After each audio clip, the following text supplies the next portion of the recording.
عید کی نماز سے پہلے قربانی کریں گے تو وہ قربانی ادا ہوگی یا نہیں؟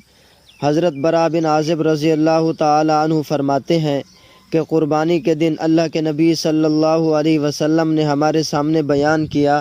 بیان میں آپ صلی اللہ علیہ وسلم نے فرمایا، ان اول ما نبدأ به فی یومنا هذا ان نصلی ثم نرجع فننحر فمن فعل ذلك فقد اصاب سنتنا ومن ذبح قبل ان يصلي فانما هو لحم شاة عجله لأهله ليس من النسك في شيء۔ ہمارے اس قربانی کے دن میں سب سے پہلے ہم نماز پڑھیں گے، پھر قربانی کریں گے۔ جس نے ایسا کیا اس نے ہماری سنت کو پا لیا، اور جس نے نماز سے پہلے قربانی کی تو اس نے اپنے گھر والوں کے لیے جلد گوشت تیار کیا ہے، اس کا قربانی میں سے کچھ حصہ نہیں ہے، یعنی اس کی قربانی نہیں ہوئی۔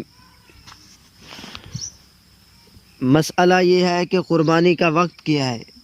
تو قربانی کا وقت بقر عید کی 10ویں تاریخ سے لے کر 12ویں تاریخ کی شام تک قربانی کا وقت ہے، چاہے جس دن قربانی کرے، لیکن قربانی کا سب سے افضل دن بقر عید کا دن ہے، پھر 11ویں تاریخ، پھر 12ویں تاریخ۔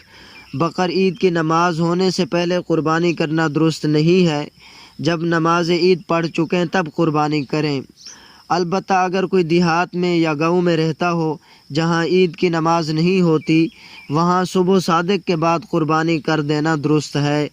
واللہ تعالی اعلم بالصواب۔